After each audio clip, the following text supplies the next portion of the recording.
Primeiramente, eu quero agradecer ao professor Galvão pelo honroso convite. Nós vamos falar hoje sobre ressuscitação cardiopulmonar cerebral, o tratamento da famosa parada cardíaca, que, num curso de emergência, deve ter, pelo menos, uma importância grande, já que é a maior das emergências pelas quais o médico passa ao longo de sua carreira, né? E eu gostaria de dizer que vocês sabem que eu sou o coordenador-geral da terapia intensiva, tanto do Hospital Copa Star quanto do Instituto Estadual do Cérebro Paulo Niemeyer, e especialista em terapia intensiva pela AMIB, pela Associação de Medicina Intensiva Brasileira. E eu devo dizer que há 10 anos atrás, 11 anos atrás, exatamente, em 8 de março de 2010, eu proferi essa aula na Academia Nacional de Medicina, também a convite do professor Galvão, que é um velho amigo, e ele não gosta que eu diga muito, mas ele foi meu professor. Quando eu tinha 1 ano de formado, ele já tinha 2 anos de formado e me deu algumas aulas. Bem, esse slide vem dos guidelines americanos, ou europeus também, dizendo que, apesar dos avanços recentes, menos de 40% dos adultos recebem ressuscitação cardiopulmonar iniciada por leigos e menos de 12% dos pacientes têm um desfibrilador automático aplicado antes da chegada da ambulância. Isso nos Estados Unidos, nós sabemos que a nossa realidade aqui é bem distinta, e eu vou, de vez em quando, durante a apresentação, falar sobre essas diferenças que nós temos. Esse slide eu tirei em 1981, eu me formei em 1980, em 81 entrei para o Hospital de Servidores do Estado, trabalhando já num serviço de terapia intensiva, que foi o primeiro serviço de terapia intensiva do Brasil, e nesse slide eu mostrava que cérebro, mãos, material para ventilação, desfibrilador e organização do serviço e do time eram fundamentais para o bom resultado na ressuscitação. Isso em 81. Em 2001, 40 anos depois, houve uma inversão do desfibrilador, da importância do desfibrilador para o material de ventilação. Não só importância da utilização, como prioridade no tratamento da parada cardíaca. Mas o cérebro, mãos e treinamento do time continuam tendo sua importância. Um histórico resumido da ressuscitação cardíaca: em 1850 foram os artigos mais antigos que eu encontrei descritos na literatura, o Dr. Sylvester, no inglês, mostrando algum valor científico. Até então não se fazia, não se conhecia a importância de qualquer manobra para melhorar a ventilação ou batimento cardíaco. Em 1960, Couwenhoven publicou um trabalho mostrando que havia pulso durante massagem cardíaca externa. Em 66, começaram as primeiras reuniões de consenso com a American Heart Association, National Institute of Health e outras associações, e começaram a organizar cursos para leigos. Em 1982, um grande médico pesquisador de Pittsburgh, Peter Safar, começa a falar em recuperação cerebral, chamando a atenção para que não há valor em se recuperar ritmo cardíaco e respiração no paciente se ele vai permanecer em coma para sempre. Então, recuperar o cérebro, a partir de 82, começou a ganhar uma grande importância. Nos anos 90, organizaram, então, os cursos em BLS, que é o Suporte Básico de Vida, o ACLS, que é o Suporte Avançado de Vida, o ATLS, que é do Trauma, o FCCS, que é o curso da Sociedade de Terapia Intensiva Americana. Em 1993, criou-se, então, o Comitê da Liga Internacional de Recuperação, o ILCOR, que, então, passou a publicar os guidelines em associação com a American Heart Association. O primeiro foi publicado na revista Circulation, e a cada 5 anos eles atualizam esses guidelines da recuperação cardíaca. Esse, então, é o ICOR, são várias sociedades americanas, europeias, asiáticas, australianas, etc. Por que que é importante se treinar? Por que é importante estudar o ACLS e treinar a equipe socorrista? Porque a presença de um socorrista treinado é o determinante mais importante na sobrevivência de uma parada cardíaca. Mais importante que qualquer equipamento, qualquer medicamento, qualquer monitor. É uma pessoa que saiba fazer a ressuscitação adequadamente. Então, nós temos que definir o que é parada cardiorrespiratória. Pode parecer fácil, mas às vezes um colega treinado pode se atrapalhar se perguntarmos o que é. Na verdade, é a cessação da eficácia das funções do coração, circulação, e dos pulmões. Então, se o paciente não tiver pulso carotídeo, que é a melhor maneira de se aferir uma função cardíaca, e movimentos respiratórios com expiração, ele está em parada cardiorrespiratória por definição. Algumas dúvidas são constantes e pertinentes quando você se depara com um paciente suspeito de parada cardíaca ou logo depois que você faz o diagnóstico. Por que é que o coração parou? Como vamos substituir os batimentos e a ventilação do paciente? Como conseguimos o retorno dos batimentos cardíacos? Como evitar as consequências indesejáveis advindas da parada cardíaca? Como evitar novas paradas? E temos alguns dados importantes.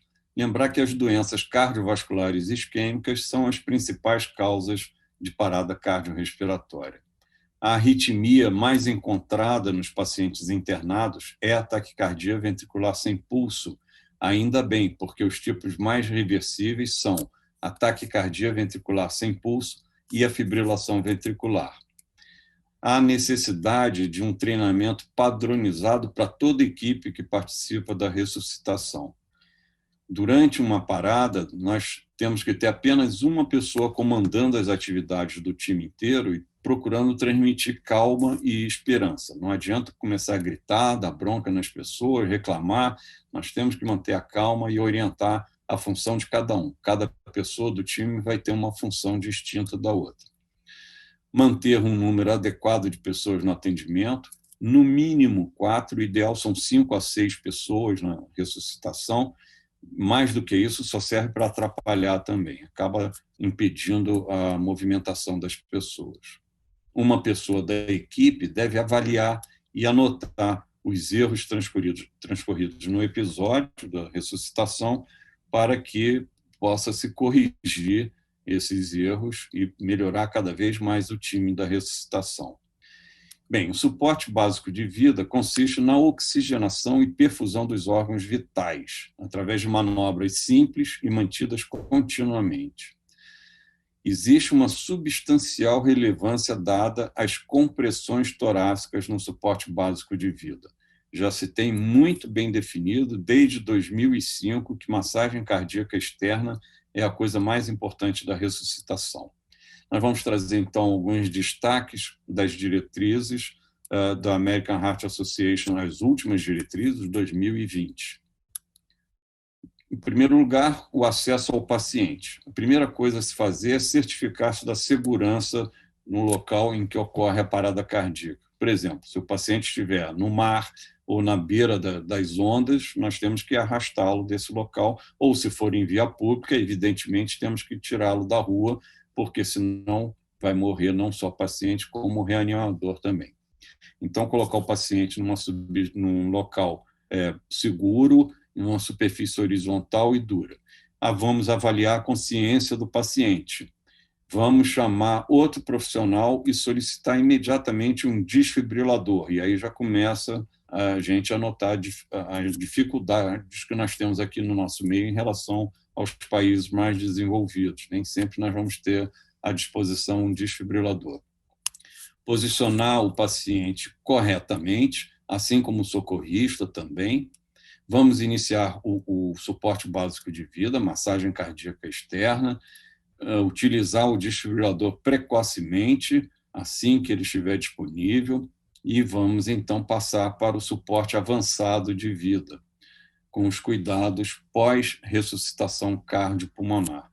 Lembrando, então, como eu já falei, que em 2010 existia o ABC da reanimação, vias aéreas, ventilação, compressão cardíaca. Atualmente, a ordem correta é a inversa, é compressão cardíaca em primeiro lugar, mais importante, vias aéreas, manutenção de vias aéreas e ventilação, segundo e terceiro lugares. Então, do ABC, passamos para o CAB. Nós vamos ver por quê. Como é que avaliamos a responsividade? Nós vamos sacudir o paciente e gritar: você está bem? Vamos proceder, então, ao suporte básico de vida se o paciente não responder. Antigamente, se falava que a primeira coisa era firmar o diagnóstico com a palpação das carótidas. E isso daí caiu por terra, já não é tão importante, principalmente se a reanimação estiver sendo feita por leigos, porque já está comprovado que você pode perder tempo e pode fazer um diagnóstico errado através dessa manobra. E lembrando também que existem os sinais do paciente em parada cardíaca que levam tempo até se tornarem visíveis. Então, um paciente que para o coração, ele pode levar 10 a 20 segundos para se tornar inconsciente, 15 a 30 segundos para entrar em apneia, 60 a 120 segundos para ocorrer midríase, e a morte cerebral pode levar 4 a 8 minutos de uma parada cardíaca. Portanto, feito o diagnóstico, o tratamento é imediato, atualmente. Feita a suspeita diagnóstica, o tratamento é imediato. Antigamente se dava muito valor a se ensinar a respiração boca a boca ou boca-nariz. Hoje em dia não é mais preconizada, por isso essa linha vermelha aqui. O que se tem que fazer é ventilar o paciente, preferencialmente através da máscara. Mas lembrando que ventilação não é a prioridade. Eu quis só mostrar para vocês, para falar sobre essa diferença e mostrar que a nossa realidade é diferente da realidade do primeiro mundo. Portanto, eu sou um advogado de que se tenha um ACLS brasileiro, vamos dizer assim. Por quê? Porque em pouquíssimas situações, em pouquíssimos lugares, nós vamos encontrar ou suspeitar um paciente de parada cardíaca em via pública ou num escritório, numa loja, num edifício qualquer, num elevador, e nós não vamos ter, com certeza, material como desfibrilador automático e pessoas em número suficiente para nos ajudarmos na manobra. Então, eu acho que nós, brasileiros, temos que aprender a fazer respiração boca a boca, boca-nariz, lembrando que durante a pandemia isso fica muito complicado. Mas antes da pandemia nós tínhamos que saber fazer muito bem. E se trata de uma manobra simples, em que se hiperestende a cabeça, se traciona a mandíbula para cima e para trás, e aí nós colocamos a boca bem vedada com a boca do paciente, insuflamos, lembrando que o nosso ar exalado oferece uma FO2 de 16%, o FO2 do ar ambiente 21%. Se você dispuser de uma máscara com enriquecido, o ar enriquecido com oxigênio, essa é a situação ideal naturalmente. Todos conhecem a manobra de Heimlich. Aqui é para mostrar qual é a manobra, né, de hiperextensão da cabeça e tração da mandíbula. A manobra de Heimlich, se houver obstrução de via aérea superior, isso é particularmente comum não é, mas pode ocorrer em pacientes em restaurantes que se engasgam com um pedaço, com um bolo alimentar e não conseguem respirar. Se você não desobstruir a via aérea, ele vem a ter uma parada cardíaca. Aqui, se o paciente já estiver inconsciente, essa seria a posição correta da manobra de Heimlich.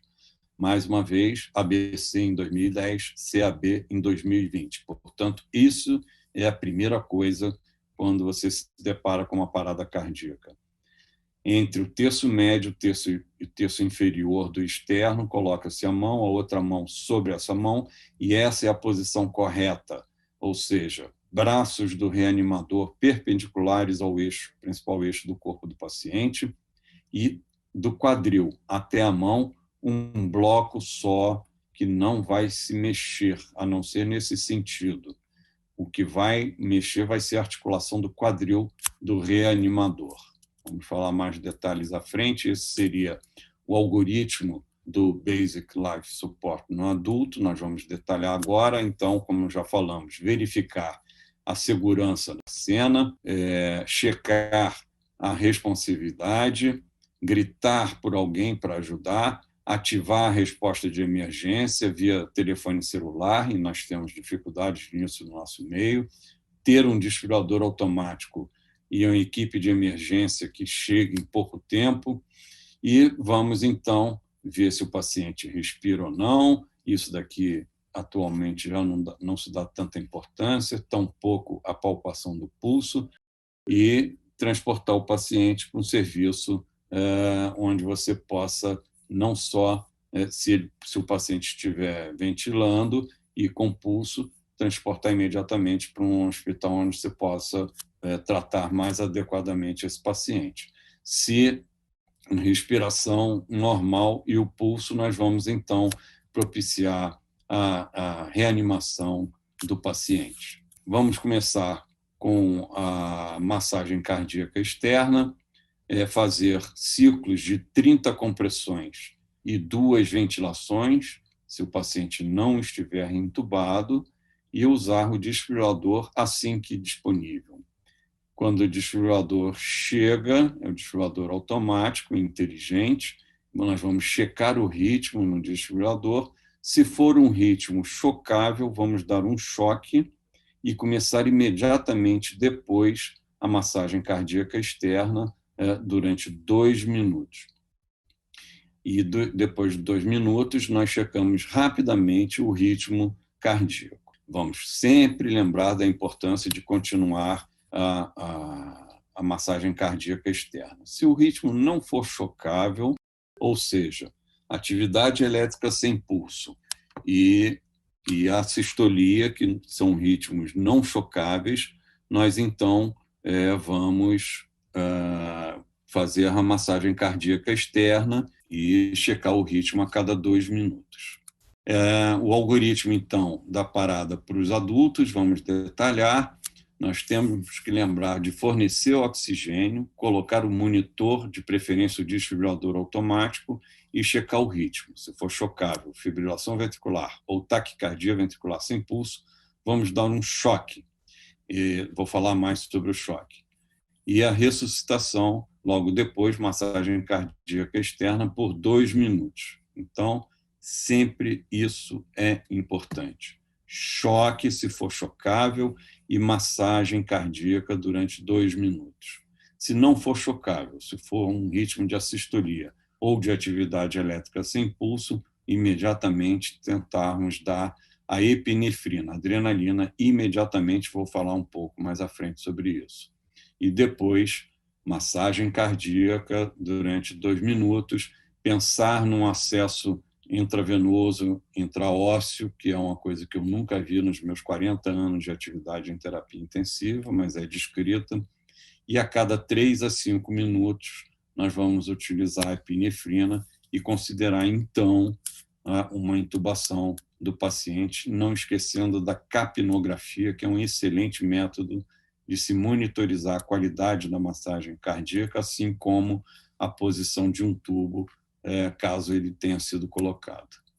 Então, a qualidade da recuperação, ela é feita, a qualidade, ela nós devemos promover uma compressão do externo de 5 centímetros, deve ser uma massagem rápida, de 100 a 120 vezes por minuto, e, não menos importante, aguardar o retorno total do tórax. Então, o tempo de compressão deve ser igual ao tempo de descompressão. Isso é muito importante para obtermos o maior débito cardíaco possível. Minimizar interrupções das compressões. Então, a interrupção deve ser somente a cada 2 minutos para se trocar a pessoa que está massageando, não mais do que a cada 2 minutos. Isso também é importante.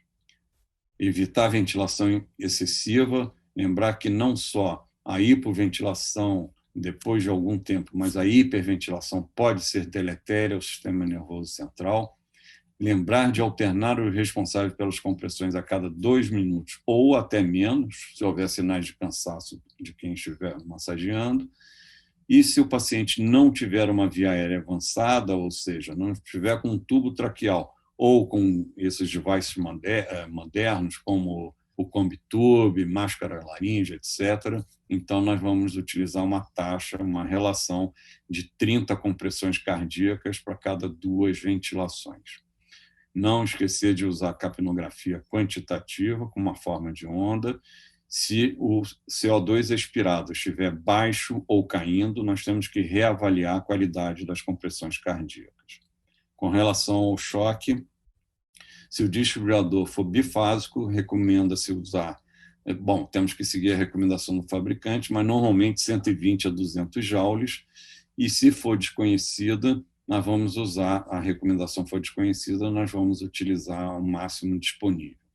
E lembrar que a segunda dose e as doses subsequentes devem ser equivalentes. Portanto, 200, eventualmente pode passar para 300 joules.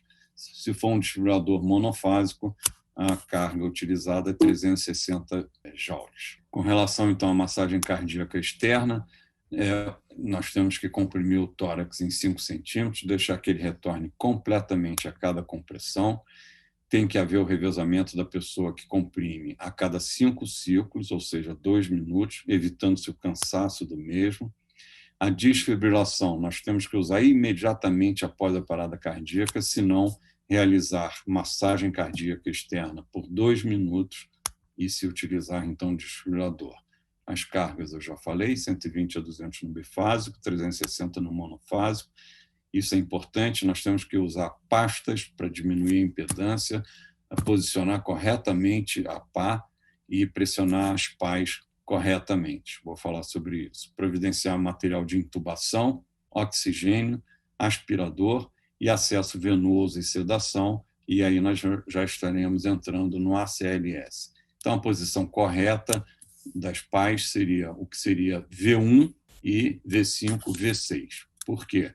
Com isso, nós conseguimos passar a maior quantidade possível de carga elétrica na maior massa muscular possível do coração. Essa é a posição correta. Bem, passamos então para medicamentos. A dose da epinefrina, 1 miligrama a cada 3 a 5 minutos, e da amiodarona, todos por via venosa ou intraóssea. Existe uma possibilidade também de se utilizar por via traqueal, endotraqueal, nos pacientes que estão entubados e você não conseguiu um acesso venoso, o que é muito raro, eu só vi utilizarem isso uma vez. Mas a dose que é utilizada por via traqueal corresponde a 3 vezes a dose que nós utilizamos intravenosa. Xilocaína, que é rarissimamente usada, só em casos de bradicardia, então 1 a 1,5 miligrama por quilo, a segunda dose 0,5 a 0,75. Via aérea avançada, intubação traqueal ou via aérea extraglótica avançada, que eu já falei, Combitube, máscara laríngea, etc. Capnografia é importante, com forma de onda, para confirmar e monitorizar o posicionamento do tubo endotraqueal e, mais importante ainda, monitorizarmos a qualidade da massagem cardíaca externa. Quando houver uma via aérea avançada, tubo traqueal ou um Combitube, administrar uma ventilação a cada 6 segundos, 10 ventilações por minuto, com compressões torácicas contínuas, ou seja, não existe nenhuma indicação para se parar a massagem cardíaca externa para se ventilar o paciente se ele tiver uma via aérea avançada. Aliás, isso é um dos erros da ressuscitação.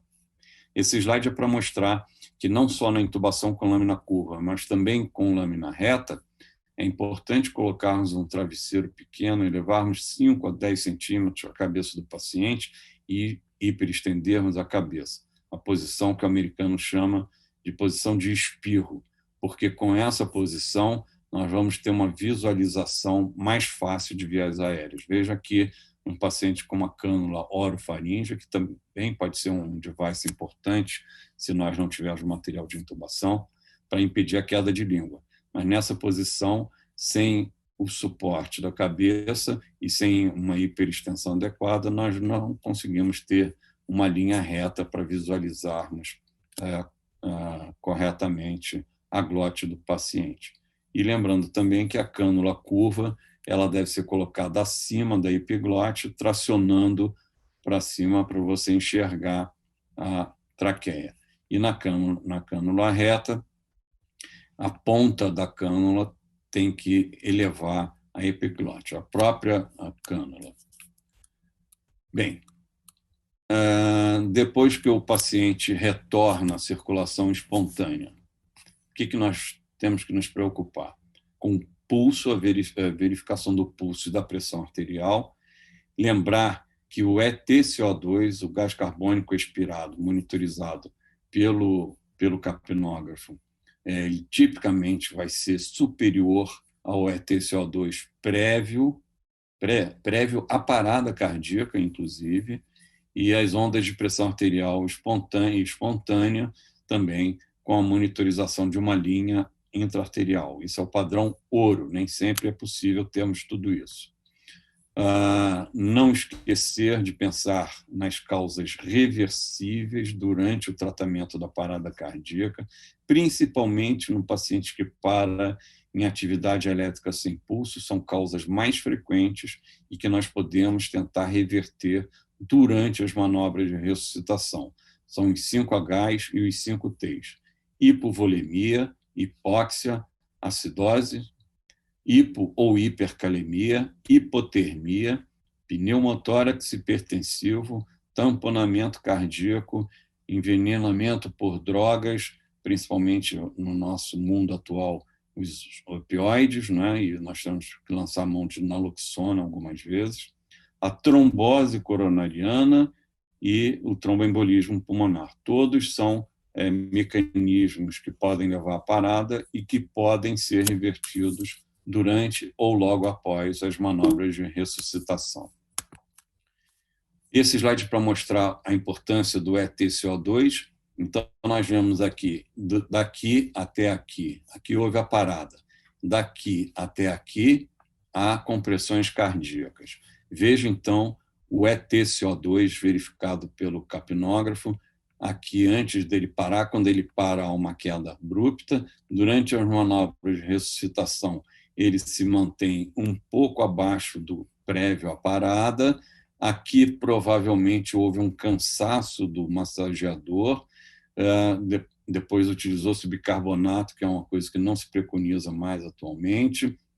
E aí continuou massageando até que o paciente recupera o ritmo espontâneo e vejo que o nível de EtCO2 se torna superior a 40, superior ao nível pré-parada cardíaca. O EtCO2 guarda, então, uma relação linear com o débito cardíaco, cai assim que ocorre a parada, sobe com a massagem cardíaca e sobe acima do nível pré-parada quando o coração adquire o ritmo espontâneo. Um algoritmo de cuidados pós-parada em adultos, nós vamos falar detalhadamente aqui. Então, o paciente, na sua estabilização inicial, quais são as nossas preocupações?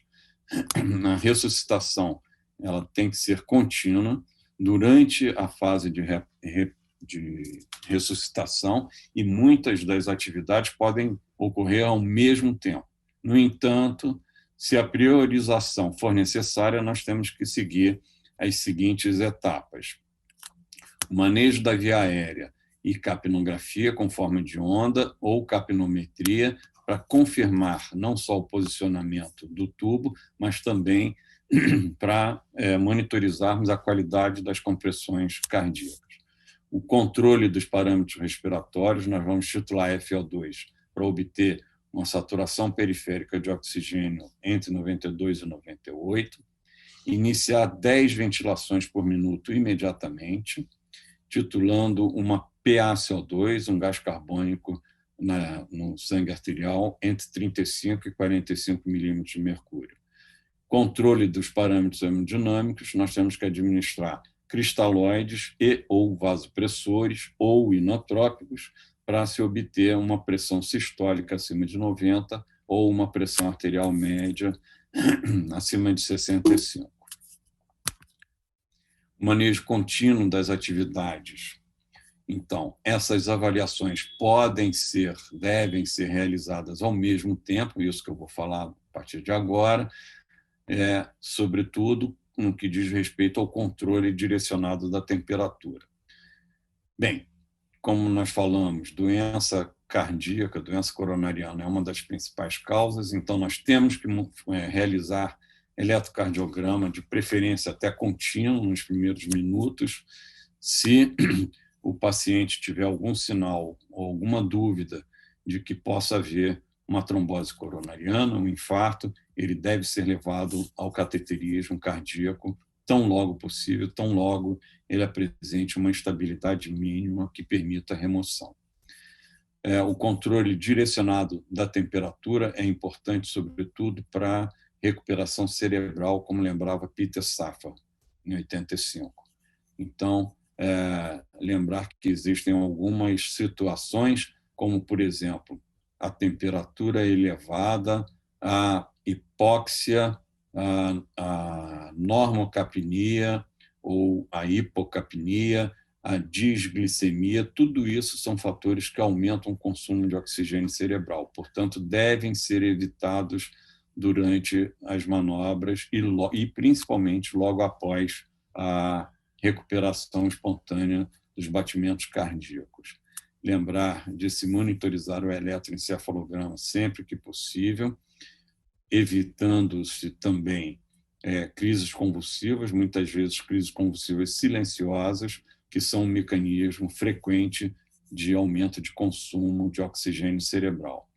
E lembrar que a ventilação mecânica protetora também é preconizada no pós-recuperação imediata. Nunca esquecer dos 5Hs e 5Ts que podem ser revertidos durante ou logo após a recuperação espontânea do coração. Uma homenagem ao professor Max Harry Weil, que foi um grande intensivista, vivia na Califórnia, eu tive o prazer de conhecer e vê-lo falar em alguns congressos. Ele dizia que ventilar o paciente, isso nos anos 2000, ele já falava isso, ou seja, 21 anos atrás, eu tive o prazer de vê-lo num evento da Sotierge, no Hotel Glória, e anotei algumas coisas do que ele falou. Não existe comprovação de que ventilar paciente nos primeiros 5 minutos de parada vai melhorar a sobrevida do paciente. Aliás, existe evidência de que não melhora. A importância relativa, portanto, do tubo orotraqueal. A intubação pode retardar a desfibrilação e a massagem cardíaca externa. Uma intubação de urgência pode levar a lesões de árvore respiratória e broncoaspiração. E ele falou uma coisa interessante, que também é descrito hoje, que quanto mais gasp, quanto mais aquela respiração de peixe fora d'água o paciente apresenta durante a parada cardíaca, maior a sobrevivência desse paciente. E lembrar, isso é fundamental, que a massagem cardíaca externa produz um fluxo aéreo de 1 litro por minuto. Daí a importância, ou a menor importância, que se dá hoje em dia à via aérea durante as manobras de ressuscitação. A própria massagem já produz uma ventilação de 1 litro por minuto. Max Weil também dizia que alguns erros comuns são a massagem cardíaca inadequada, mal feita, retardar a desfibrilação era um outro erro, estamos falando de 21 anos atrás. Intercalar massagem cardíaca externa em ventilação se o paciente estiver entubado, até hoje, vez por outra, nós vemos esse erro. Intubar antes de desfibrilar ou de se massagear o paciente, também vemos isso com alguma frequência. Interromper a massagem cardíaca por mais de 10 segundos, seja qual for o motivo, não há justificativa. Esquecer de enriquecer o ar se o paciente estiver com uma via aérea avançada, com oxigênio, o paciente está ávido por oxigênio. Massagem cardíaca externa depois de um grande trauma de tórax pode ser um erro importante também, como dilaceração do coração. Então, a massagem cardíaca direta, com o coração na mão, pode se impor nesses casos. Bicarbonato, que antigamente era preconizado na parada cardíaca, ele dizia que não, que nós só vamos utilizar nas manobras iniciais se sabidamente a parada cardíaca foi por hiperpotassemia. Confundir fibrilação ventricular de pequena amplitude com a sistolia, alguns monitores podem nos passar a perna, então nós temos que pensar no paciente que está com uma suposta sistolia que não está respondendo, que ele possa ter, sim, uma fibrilação de pequena amplitude e tentar, antes de uma desistência das manobras de ressuscitação, um choque com 300 joules. Não verificar o ET-CO2, o CO2 expirado, ou o eletrocardiograma durante e logo após as manobras de ressuscitação também é um erro. Bem, era isso que eu queria trazer para vocês. Agradeço a atenção e estarei disponível para eventuais dúvidas. Sempre tem que haver perguntas após uma apresentação. Mais uma vez, obrigado ao professor Galvão pelo honroso convite. Obrigado.